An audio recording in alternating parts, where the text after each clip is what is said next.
In today's video, we examine real safari attacks recorded on camera, from a hyena feeding incident behind a lodge kitchen to a roadside stop where a lone buffalo closed the distance in seconds. We begin with the first story, where a walking safari drifted just far enough outside its safety margin for 3 lions to break cover at dawn. It was May 14, 2016, in the South Luangwa Valley, Zambia. The walking safari had progressed into tall grass along a game path where visibility narrowed, and the group continued forward without repositioning upwind.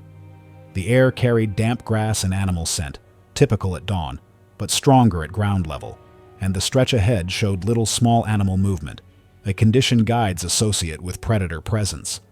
Arik Madsen was 41, a logistics supervisor from Odense whose work involved route planning, inventory timing, and risk mitigation. Colleagues described him as quiet and methodical. Recently divorced and living alone, this safari was his first trip outside Europe. He booked through a licensed operator and chose a walking safari after reviewing incident summaries indicating lower risk compared to vehicle-related encounters. He selected a premium walking safari for its controlled spacing, firearm support, and limited group size. He attended the safety briefing, asked about wind direction and visibility, and did not consume alcohol prior to departure. The valley that morning was pale with dry grass and low river haze. South Luangwa supports a dense lion population, including established male coalitions that patrol territory at dawn. Adult male lions can accelerate to over 30 miles per hour in short bursts and cover distances under 60 feet in less than 2 seconds. Attacks at close range typically involve direct contact without vocalization or display. The guide carried a large caliber rifle and wore a chest-mounted body camera for safety review. Warning signs were present. A downslope breeze pushing scent forward, brief impala alarm snorts that stopped abruptly, and fresh, overlapping lion tracks crossing the path. The guide paused, checked the wind once, then continued instead of retreating. Without visible warning, the grass ahead parted. 3 adult male lions burst from under 50 feet at full sprint, blurring the first frames of the body camera. There was no charge display or vocalization. The first lion struck Arik head-on, colliding with his upper torso and face and driving him backward. Its jaws closed laterally across the face, fracturing the maxilla and mandible through momentum rather than a downward clamp, followed by a single shake that tore soft tissue as the camera jolted. A second lion struck from behind almost immediately, its jaws locking across the pelvis and upper thigh and transecting major vessels on contact. Blood pulsed across the grass as the animal pulled back. A third lion moved laterally near the lens, snapping and blocking the guide's approach. The guide fired once. Recoil and muzzle dip show the round striking dirt short of the animals. Arik made a single involuntary sound and then went silent. The 2 lions leaned away from each other, using opposing body weight rather than shaking. The pelvis rotated outward as tissue failed, exposing bone near the hip. Blood spread across the frame while the first lion maintained its grip on the head, compressing the airway. Loss of consciousness followed rapidly, consistent with visible blood loss and airway compromise on the footage. A second rifle report, and the sound of paws dragging the body several feet into cover. The image blurred as the guide stepped backward. 1 lion advanced briefly toward the camera before turning away. From first contact to complete loss of movement, approximately 45 seconds elapsed. The guide withdrew and radioed base immediately, leading the remaining guests back along the path without running. An anti-poaching unit arrived 22 minutes later. By then, there were no signs of life. The lions had disengaged after initial feeding, leaving extensive trauma and partial dismemberment consistent with a rapid predatory sequence rather than a defensive mauling. The coroner later determined the cause of death as exsanguination combined with severe craniofacial trauma, including multiple jaw fractures and complete transection of the femoral artery. Death occurred quickly from blood loss and airway compromise, with no evidence of prolonged survival. The footage was reviewed internally for safety assessment, and a short segment later circulated without identifiers. The safari operator revised wind assessment protocols and increased buffer distances near tall grass corridors.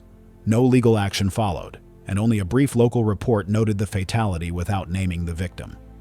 The body camera preserved the entire sequence, leaving no uncertainty about how quickly the margin of safety disappeared. But controlled distances weren't the only illusion. Behind a lodge kitchen, discarded food would draw danger even closer. It was September 2nd, 2015, on the scrubby outskirts of the Masai Mara in Kenya, behind a budget lodge where kitchen lights cast a harsh rectangle onto bare dirt. Beyond the lit service corridor sat the trash pit, a shallow depression approximately 15 feet across, ringed with bones, plastic, and food waste, fully exposed once cooking ended and staff moved indoors, an area frequently visited by wildlife after dark. Jonel Cruz was 29, a Filipino electrician working aboard a cruise ship, accustomed to months below decks surrounded by engine noise, heat, and diesel fumes. His work involved tracing electrical faults and restoring systems under pressure. Co-workers described him as steady and methodical. This was his first extended vacation in years, assembled from leave days and low-cost bookings. He carried a mid-range phone and a power bank, using the camera in continuous record mode rather than live broadcast to document the trip. Marek Lis, 31, worked in a warehouse in southern Poland, loading pallets, driving forklifts, and taking overtime whenever available. He traveled to Kenya after a late cancellation dropped airfare sharply. At home, he avoided risks, but consumed alcohol steadily that evening. Around other travelers, he drank quickly, laughed loudly, and stood closer than necessary. The lodge lay outside park boundaries, inexpensive and loosely regulated, with limited enforcement once night fell. The night was warm and windless. Insects filled the air, and the smell of grease, spoiled fruit, and discarded meat drifted steadily from the trash area. Soft whooping and chuffing sounds carried intermittently from the darkness, originating within 50 to 75 feet of the service corridor, close enough to be unmistakable. The sounds indicated hyenas were already nearby and stationary. Spotted hyenas are active hunters as well as scavengers, highly social and capable of coordinated attacks. Adults commonly weigh between 90 and 150 pounds, with dense forequarters, powerful neck muscles, and jaws adapted to crush bone. Near lodges, they become habituated to human light and waste patterns. Intentional feeding at close range is a documented trigger for investigative advances that can escalate rapidly to attack behavior. Warnings were visible. A laminated sign by the kitchen door banned wildlife feeding and restricted the trash area after dark. Earlier, a cook told Janelle and Merrick that hyenas entered nightly and scraps were to be dumped and left alone. A night guard waved them away once, then disengaged when they returned carrying drinks. A fixed security camera above the service corridor covered the trash pit and surrounding ground. Janelle activated his phone camera behind the kitchen, holding it chest high in a continuous recording. He tossed meat scraps toward the edge. At least 4 hyenas were visible moving in and out of the light cone. One advanced more directly, head low, ears forward, stopping and starting. Merrick stepped into frame, extending a scrap at arm's length. The hyena did not take it, and instead circled closer as additional eye reflections appeared beyond the pit. The first clear change captured on both cameras was the sudden absence of sound. Vocalizations stopped almost simultaneously. Movement accelerated at once. Marek stepped backward without looking. He fell onto his left side, striking hip and elbow hard enough to knock his upper body partially out of frame. He did not regain footing before the animals reached him. The security camera captured the full approach from above. The nearest hyena bypassed Marek's hands and arms and drove its jaws into the lower body, closing over the groin through clothing and soft tissue in a single bite. Marek's legs kicked reflexively, heels scraping concrete, as a second hyena clamped onto the lower abdomen and pulled backward. The footage shows sustained traction rather than shaking, consistent with pack-feeding behavior. Jonel's recording jolted as he stepped forward, then froze. Within seconds, the abdominal wall failed under opposing force. The injury widened as the animals pulled in different directions, bracing with shoulders and necks. Blood spread rapidly across dirt and concrete. Merrick's screams dropped to strained intermittent sounds as blood loss increased and breathing became shallow. He attempted to push up on one arm, but repeated bites to the pelvis and abdomen prevented leverage. Janelle moved closer. One hyena pivoted and bit into his forearm, canines penetrating deeply and maintaining grip. When he pulled back, the skin tore further under tension. Another animal clamped onto his right calf and shook laterally, causing immediate instability. Johnel collapsed to one knee and crawled backward, leaving a continuous smear of blood. The footage shows the hyenas briefly disengage, then reattach to Merrick as his movement diminished. A kitchen worker triggered the lodge alarm after hearing sustained screaming, and the night guard radioed the nearest ranger post to report an active hyena attack. An armed ranger vehicle arrived approximately 11 minutes later, headlights sweeping the area. A warning shot was fired into open ground. The hyenas withdrew, some carrying tissue away from the illuminated zone. Merrick was unresponsive when rangers reached him, with catastrophic abdominal and pelvic trauma immediately visible. Janelle remained conscious but unable to stand, bleeding heavily from deep bite wounds. The coroner later listed Merrick's cause of death as rapid exsanguination from massive soft tissue destruction, including torn groin structures and ruptured pelvic vessels. Death was consistent with hemorrhagic shock occurring within minutes of initial contact. Janelle was transported to a regional hospital and survived after emergency surgery, left with permanent nerve damage in the forearm and significant muscle loss in the calf. The service corridor was cleaned before morning operations. Security footage was duplicated internally before collection by authorities. Coverage never extended beyond a short local report. The lodge received a quiet fine and fenced the trash pit weeks later, a corrective measure directly prompted by the recorded footage. The trash pit was fenced weeks later, after footage showed how rapidly hesitation became fatal. Yet distance is not always measured on land, and the next death began on water that looked calm enough to drift. It was July 21, 2017, on the lower Zambezi River in Zambia. The water ran high and opaque, swollen by seasonal flow and crowded with submerged sandbars, drifting reeds, and unseen channels beneath the surface. The air was heavy and still, broken only by insects and the slow movement of the river, a place where large animals held territory just below the waterline, and visibility ended inches beneath the surface. Sitting inside the canoe was Naledi Kojo, 34 years old, an administrative supervisor at a public secondary school outside Accra. Her work involved schedules, procurement paperwork, and disciplinary documentation, and co-workers described her as methodical and rule-focused. This was her first vacation outside West Africa, paid for over several years of savings, and taken after her children reached an age where extended travel was feasible. She traveled with her husband, Kwame, an electrical technician, and their 2 children, ages 9 and 11. Their itinerary avoided activities labeled high risk, with no walking safaris or night drives. The river canoe excursion was presented as routine and controlled, following established routes used daily. The launch briefing emphasized observation only, and nearby tourist boats were visible along the same stretch of river. The lower Zambezi that morning was flat, with slow surface movement masking depth and submerged channels, reflecting a pale sky with no visible current markers. Hippopotamuses are not passive river animals.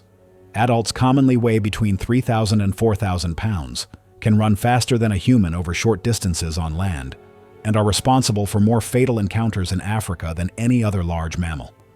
They defend submerged pathways and pod zones aggressively, and attack by surging upward from depth, using their jaws to crush rather than tear. The mouth can open nearly 5 feet wide, and the canines can exceed 20 inches. Light recreational watercraft offers no resistance to this force. There were visible warnings, captured in sequence on camera. A launch sign showing a hippo silhouette crossed by a red slash appeared in the opening frames, and earlier footage showed the guide redirecting another canoe that drifted too close to a pod downstream. Naledi noted hippos submerging one by one and asked about the behavior. The guide replied without turning, saying they were moving away. The canoe continued forward on residual glide. The water surface flattened abruptly, a change visible on camera within seconds. Reflected light vanished as ripples collapsed into a dull, uniform plane. No bubbles or wake appeared. The children leaned into frame as the guide lifted his paddle briefly, paused, then lowered it again. The hippopotamus breached directly beneath the canoe, entering the frame from below with no lateral approach. The head rose vertically, jaws opening as it broke the surface. The lower mandible contacted the underside of the hull first, lifting it, while the upper jaw closed through the canoe's centerline. The fiberglass failed instantly. The bow folded inward, and the image jolted as the hull separated. Her torso driven upward while her hips and legs dropped below the waterline. The jaws closed once, producing a dense, compressed impact sound, consistent with bone and hull failure. Naledi's upper body was thrown forward and landed face down on the surface, motionless, while the lower half disappeared immediately as the animal submerged. There was no visible thrashing, and her arms remained slack.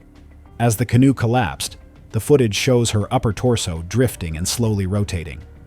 Blood spread outward in a widening plume as the children screamed. Kwame entered the frame, attempting to secure broken canoe sections and calling her name, with no response visible. The guide entered the water on the opposite side and paddled backward to increase distance while calling for help. The hippopotamus surfaced again, roughly 60 feet away, exhaled audibly, then submerged. The camera recorded uninterrupted until the battery failed 12 minutes later, including the children's transfer to another canoe, and the guide pushing Naledi's remains away from the boats to prevent further contact. The guide radioed base immediately. Other boats arrived in approximately 18 minutes. No recovery attempt was made due to the presence of the animal and the condition of the remains. Rangers secured the area and escorted the family to shore. The coroner's report listed the cause of death as complete spinal transection at the L1 vertebra, with catastrophic vascular disruption. Death would have occurred instantly. No defensive injuries were documented. River operations were suspended for 3 days. The footage was collected by park authorities and used internally for training. Naledi Kojo's name appeared once in a regional paper in a brief notice. Her family returned home without her. Operating distances were formally revised, and enforcement during seasonal pod movement was recorded as mandatory rather than advisory. River operations resumed quietly after Naledi Kojo's name appeared once in a local notice. Still, not all fatal encounters required movement at all. Some began simply by stepping beyond the light. It was November 8, 2014, at the edge of a mid-range safari lodge in Botswana's Okavango Delta. Night had settled in, and the air was heavy with heat and insects. Floodlights cut narrow paths through the darkness, leaving wide stretches of bush in shadow. Beyond the lit walkways, tall grass and shallow water blurred together, alive with movement and unseen wildlife just outside the lodge's open perimeter. One of the safari guests that week was Peter Voss, 52, a regional machinery sales representative from South Africa, who spent most of the year driving between farming towns selling industrial compressors and irrigation pumps. He was not publicly known and maintained no active online presence. Co-workers described him as reliable during working hours and excessive after them, drinking heavily at trade shows and treating company trips as opportunities to abandon routine limits. The safari was awarded after he closed a difficult regional contract, 4 nights at a Delta lodge with guided vehicle drives included. Peter showed no documented interest in wildlife activities and treated the trip primarily as a social event centered on alcohol consumption rather than scheduled excursions or guided viewing. He arrived with 11 co-workers, none personally close. By the 3rd night, multiple witnesses later described him as visibly intoxicated, lingering near the fire pit after dinner, while others returned to their rooms. He skipped the afternoon game drive and spent several hours drinking. Staff stopped serving him alcohol earlier in the evening, after which he returned carrying additional alcohol from his room. Security footage later showed him walking alone toward movement near the unfenced boundary without staff accompaniment. The lodge sat on open delta terrain, floodplains giving way to tall grass and scattered acacia, with no physical barrier separating guest walkways from active wildlife corridors. November nights remained warm. Insects were active, and the ground, compacted by foot traffic, retained surface moisture from receding seasonal floodwater. Solitary bull elephants routinely moved through the area after sunset, following established paths between feeding zones and water access points. Adult bull elephants can exceed 12,000 pounds and are capable of rapid acceleration over short distances, reaching speeds near 25 miles per hour. Solitary males are more likely to investigate unfamiliar light, sound, or movement, and escalation risk increases when stimulation continues. A single forefoot can exert several tons of downward force. Documented warning behaviors include ear extension, head shaking, foot stamping, and short false charges intended to drive threats away without contact. When those signals fail, physical engagement follows immediately and forcefully. Earlier that evening, staff instructed guests to remain within illuminated paths after dark. A ranger radio message confirmed that a bull elephant had been observed moving south of the lodge less than an hour earlier. When Peter reached the edge of the lit area, several co-workers noticed a large silhouette and stepped back. The elephant moved partially into view, ears extended outward. Peter raised his phone and activated the flashlight, directing the beam toward the animal's head while shouting incoherently. The elephant advanced several yards and stopped, stamping once. That false charge prompted everyone else to retreat. Peter remained where he was and raised the phone again. The fixed security camera captured the escalation in a single wide frame. The elephant accelerated without further display, closing the remaining distance in seconds. Peter turned only as the animal reached him. The elephant struck with its head and shoulder mass, knocking him backward onto the compacted ground. He fell supine, arms failing to brace his fall. The bull immediately stepped forward and trampled. The first forefoot came down across the upper torso, compressing the chest. The footage shows visible collapse of the ribcage under the animal's weight. Peter's legs kicked briefly, then went slack. The elephant shifted its stance and brought a second step down across the midsection, driving force into the abdomen and pelvis. Blood appeared at the mouth and nose almost immediately, spreading onto the ground beneath his head. The elephant continued forward momentum rather than pausing. A final step landed across the lower chest and shoulder area as the animal moved over him, crushing remaining thoracic structure. Peter's body did not rise or roll. There was no coordinated movement after the second impact. The bull did not vocalize, trumpet, or linger. It continued along its established path into the grass beyond the lodge, exiting the frame within seconds. No one approached until the elephant was fully out of view.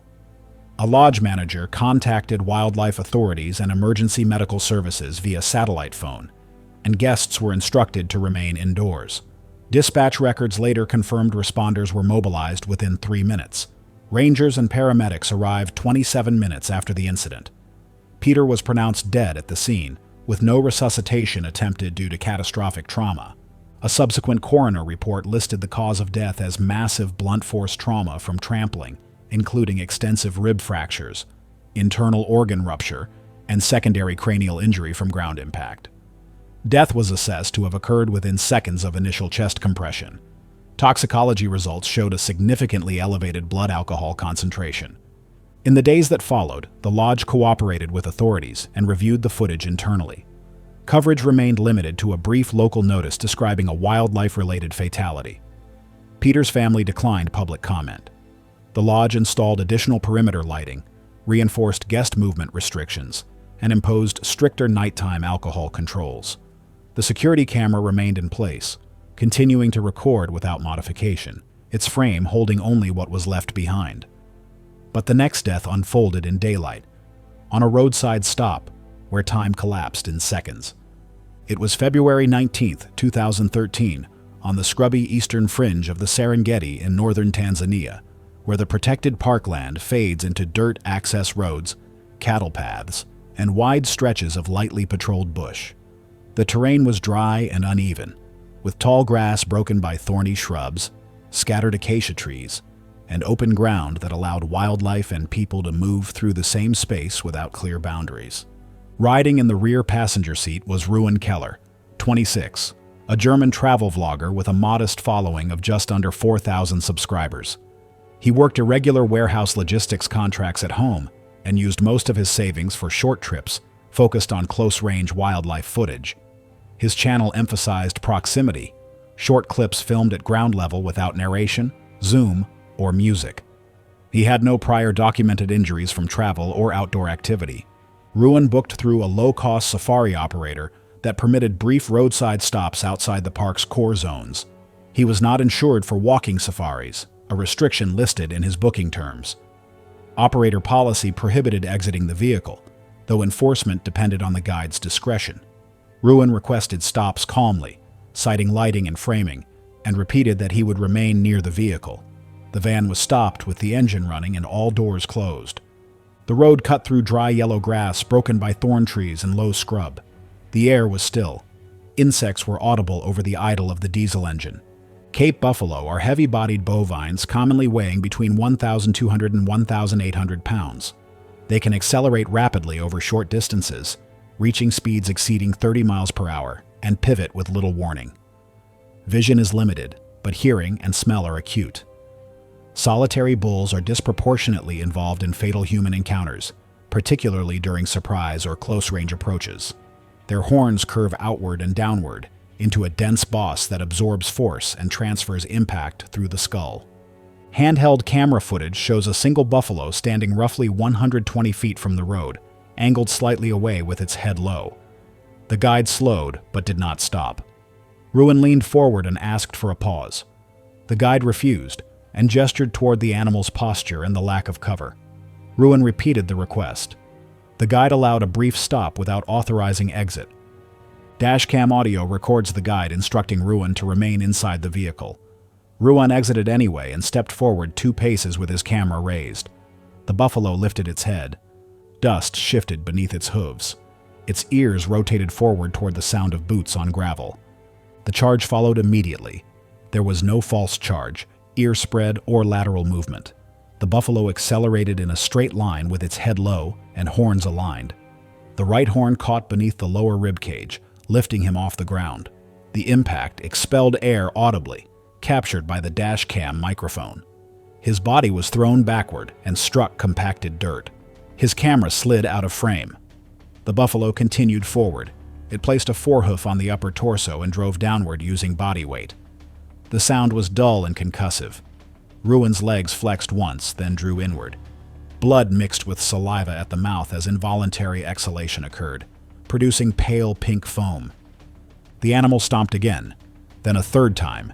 Each impact centered on the rib cage. Ribs collapsed inward, puncturing lung tissue. Each strike produced a brief, diminishing convulsion. The buffalo stepped back, snorted once, and lowered its head. No further voluntary movement is visible. From first contact to complete cessation of movement, approximately 25 seconds elapsed. The guide radioed base immediately and remained inside the vehicle. A ranger unit arrived 14 minutes later. No resuscitation was attempted due to extensive thoracic trauma and absence of breathing or pulse. The coroner's report listed the cause of death as massive blunt force trauma to the chest, including multiple bilateral rib fractures, bilateral lung collapse, and internal hemorrhage, with death following shortly thereafter. The dashcam footage was secured by park authorities. Ruin's family requested his channel be removed within weeks. The guide was suspended pending review and later reinstated.